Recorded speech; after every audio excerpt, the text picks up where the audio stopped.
헌법재판소는 김영란법이 헌법에 어긋나지 않는다고 결정했습니다. 공정한 사회를 만들기 위해서는 공공부문 종사자들의 청렴성도 요구되기 때문에 이 법의 취지는 타당하고, 헌재 결정에 농민단체들이 즉각 반응을 나타냈습니다. 언론단체도 자칫 언론인 전체가 부패한 집단으로 매도될 수 있다고 우려를 나타냈습니다. 헌법재판소가 김영란법이 헌법에 어긋나지 않는다. 최종 결정을 내렸습니다.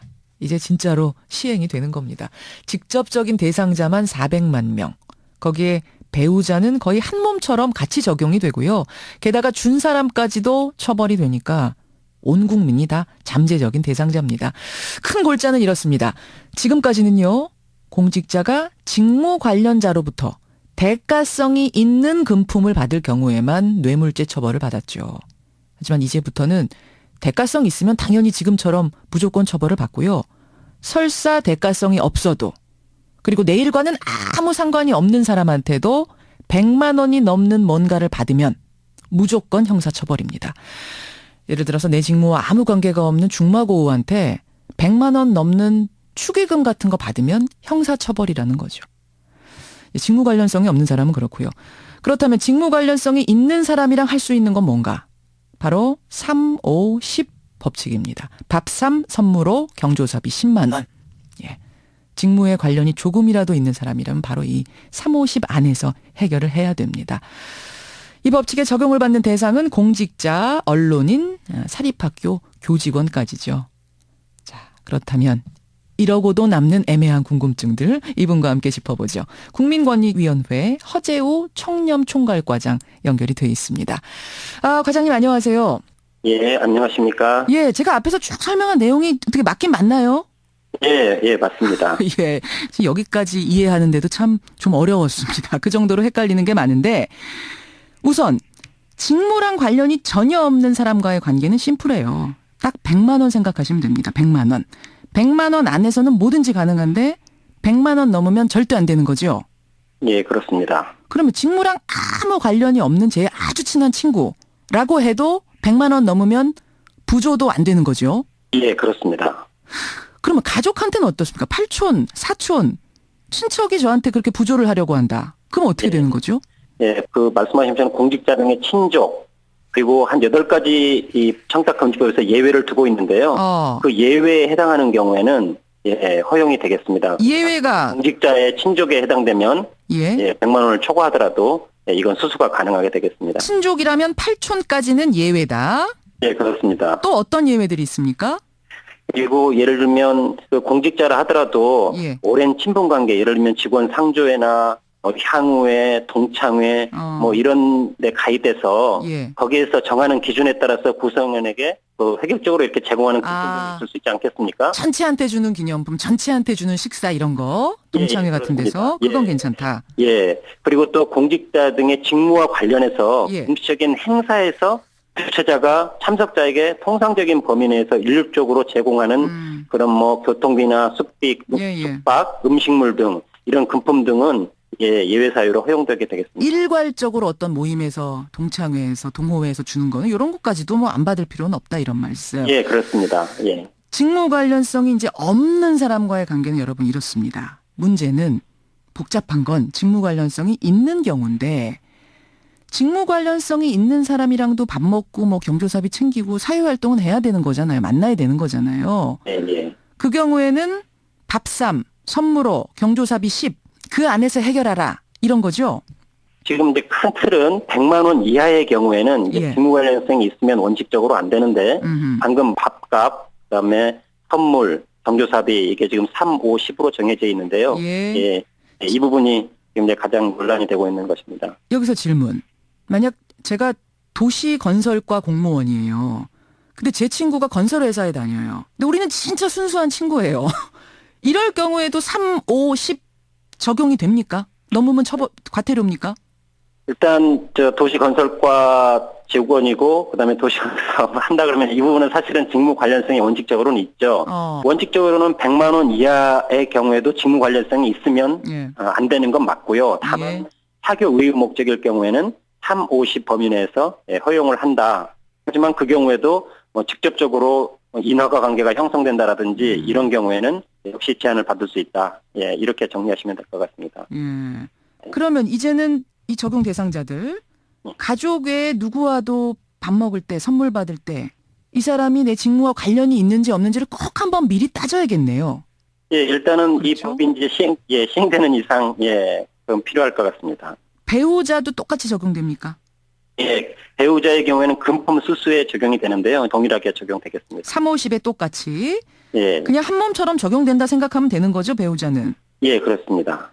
근데요, 당사자는 밥 먹기 전에 이제 잘 따졌어요. 잘 따졌어. 직무 관련성이 나랑 있나 없나. 근데 배우자가 나가서 밥을 먹다가 미처 체크를 못한 거예요. 내 남편하고 직무 관련성이 있는지 없는지 뭐 이런 거를. 3만 원 넘는 밥을 직무 관련자한테 얻어 먹었습니다. 예. 이럴 경우에 어떻게 되는 거죠? 예, 이럴 경우에는 이 청탁금지법에서는 배우자를 처벌하지는 않습니다. 예. 그래서 그 공직자의 배우자가 포괄되는 식사를 한지를 알게 된 경우, 예. 알게 된 경우에 이를 신고하면 처벌이 면제되고요. 신고하지 않은 경우에 처벌이 이루어지는 그런. 바로 신고만 하면, 깜빡하고 먹었다라고 바로 신고만 하면 되는 겁니까? 예, 그렇습니다. 바로 해야 되는 거예요? 이거 기간도 또 정해져 있습니까? 법상으로는 즉시로 되어 있습니다. 즉시로. 이제, 안 알고 했으니까. 되면 사실상 이제 바로 해야 되는. 그럼 신고하면 그걸로 끝입니까? 아니면 신고하고 또 돈도 그 사람한테 돌려줘야 돼요? 원칙적으로는 이제 신고하고 해당 금액은 반환해야 되는 거예요. 밥 얻어먹었으면은 4만 원짜리 얻어먹었으면 4만 원 돌려주는 식으로. 네, 그래. 참 그렇군요. 지금 이제 원칙을 다 따지고 있는 중입니다. 자, 그러면 적용 대상을 한번 들여다보죠. 공직자가 어디까지인가 하고 지금 들여다봤더니 공무원은 당연히 들어가고 공기업 들어가고 그 산하기업까지 포함이네요. 예. 예. 거기에 직접 고용된 직원이면 다 포함입니까? 예, 현재 그렇게 있습니다. 그러면은 저 위에 사장부터 또 경비 보시는 분들, 청소하시는 분들 다 포함. 예. 직접 방금 말씀하신 것처럼 예. 그 근로계약을 체결한 근로자면 그 공직유연단체와 근로계약을 체결한 근로자이면 근로계약이 어떤 형태로 되어 있든 또 수행 직무가 어떤 것이든 관계없이 직원에 해당되게 되겠습니다. 다 직접 고용된 사람이면 누구나. 예, 그렇습니다. 그러면 교직원과 언론인 부분을 좀 보죠.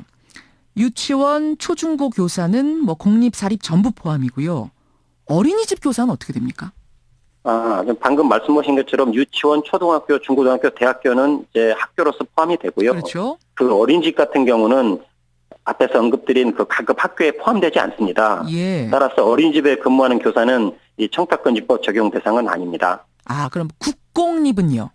네, 국공립 어린이집이 조금 좀 다른데요. 예. 그 말씀드린 것처럼 어린이집은 이제 이 법 적용 대상은 원칙적으로 아니지만 국공립 어린이집의 경우에는 복무수행 사인 개념으로서 청탁금지법에서 정하고 있는데요. 예. 포함되네요, 그러니까? 예, 이제 복무수행 사인으로서 포함될 여지가 있습니다. 국공립 어린이집은 포함. 예, 그렇습니다. 예. 언론인은 어디까지가 언론인인가요? 언론사 직원은 전부 언론인입니까? 언론사의 범위가 구체적으로 말씀드리면 예. 방송, 예. 신문, 잡지와 같은 정기 간행물, 예. 그다음에 뉴스통신, 인터넷 신문, 임직원을 모두 포함합니다. 그러면 그 회사에도 다양한 직군들이 있어요. 기자, 직접 취재하는 기자도 있지만 PD도 있고 행정직도 있고 관리직도 있고 다 포함이에요? 예, 맞습니다. 이것도 앞에 그 공직유관단체와 같이 똑같이. 근로계약 형태를 불문하고 이제 직접 그 근로계약이 체결된 근로자는 포함됩니다. 예, 언론사에 근무하든 공기업에 근무하든 직접 고용 형태면 누구나 적용, 모든 직원이 적용, 그 배우자들도 다 한 몸처럼 적용 이렇게 되는 그렇습니다. 겁니다. 이런 질문이 하나 들어왔는데 축의금의 경우에는 봉투를 열어보고 받는 게 아니다. 근데 나중에 보니까 직무 관련성은 없어요. 직무 관련성은 없는 누군가가 100만 원 넘게 한 거예요. 이런 경우에는 그냥 바로 돌려주면 되는 겁니까? 어떻게 되는 건가요? 이제 축의금 같은 경우 현장에서 봉투를 못 열어본 사정이 있을 수는 있겠죠. 그렇죠. 그런데 그걸 알게 되면 예. 그 즉시 이제 반환하는 절차를 진행하시면 됩니다. 그 반환하면 처벌 안 받습니까? 이제 본인이에요. 이 경우는 배우자가 아니라 예. 돌려주기만 하면은 처벌 안 받나요? 아는 즉시? 예, 아는 즉시 돌려주면 예. 처벌하지 않습니다. 준 사람도 처벌 안 받습니까? 주는 사람의 경우에는 이제 조금 달라지는데요. 이제 돌려받은 그 사람은 이제 금품 제공자에 해당되지 않습니까? 예예. 이제 금품을 제공하는 것 자체가 사실은 이 법 위반이 됩니다. 이 경우에는 돌려받더라도 이제 처벌을 받을 수 있는 그런 구조로 지금 되어 있습니다. 직무 관련성이 아무것도 없는 사람이에요. 없는 동창이 같이 예. 친한 친구 아니고 없는 동창이 저한테 그냥 뭐 이 친구가 너무 부자였을 수도 있고 여러 가지 이유로 100만 원 넘게 부조를 했다. 이사 비용에 보태 쓰라고 부조를 했다. 근데 모르고 받았다. 이러면 나중에 바로 돌려주면 이 적용 대상자는 면제지만 예. 준 사람은 처벌을 받는다. 예, 그렇습니다. 와. 금품을 제공하는 그럼요. 경우에는 그 경우에는 돌려받더라도 예. 처벌을 받을 수가 있습니다. 그래서 이 법이 사실은 이제 하나의 어떤 우리 사회의 큰 청렴 이런 관련해서는 문화를 바꾸는 그런 거기 때문에 또 어제 헌재 결정도 있지 않았습니까? 그래서 이제 법적인 논란이 이제 없어진 만큼 이런 혹시 모를 선의의 피해자 이런 경우가 발생하지 않도록 저희 권익위는 교육하고 홍보하는 활동을 보다 더 강화해 나갈 그럴 계획으로 있습니다. 근데 국회의원의 경우에 부정청탁 금지 대상에서 왜 제외가 됐죠? 이 부분은 제가 좀 말씀을 드려야 될 텐데요. 예. 이 법에서는 직접 또는 제3자를 통한 부정청탁을 금지하고 있습니다. 예. 그리고 다만 부정청탁의 예외를 7가지로 규정하고 있는데요. 예. 지금 말씀하신 선출직 공직자, 정당, 시민단체 등이 공익적인 목적으로 제3자의 고충민원을 전달하는 행위가 그 예외 사유 중 하나입니다. 사실 국회의원과 같은 선출직은 해당 지역구의 고충민원을 듣고 이를 처리하는 것이 사실 정당한 의정활동에 해당됩니다. 그래서 예외 규정을 둔 것인데요. 그러나 국회의원이라 하더라도 만약에 공익적인 목적이 아니라 누군가를 인사청탁한다라든지 특정 개인의 이익을 위한 청탁을 하면 여전히 처벌을 받게 되고요. 또한 금품수 규정도 동일하게 적용이 되고요. 공익적인 목적이라는 전제하에 민원 넣는 건 허용한다. 하지만 3, 50, 100만 원 여기서 예외는 아니다. 예, 그렇습니다. 알겠습니다. 요거는 약간 사실은 비판의 소지가 있어요. 그러니까 이게 말입니다. 이 법이 적용 대상자들한테만 적용되는 게 아니라 주는 사람들도 다 처벌을 받기 때문에 여러분 온 국민한테 이게 적용이 되는 거라고 보고 100만 원은 항상 생각하셔야 되는 거죠. 예, 그렇습니다. 예, 100만 원 생각하셔야 되고 3, 5, 10을 여러분 기억하셔야 될 것 같습니다. 예.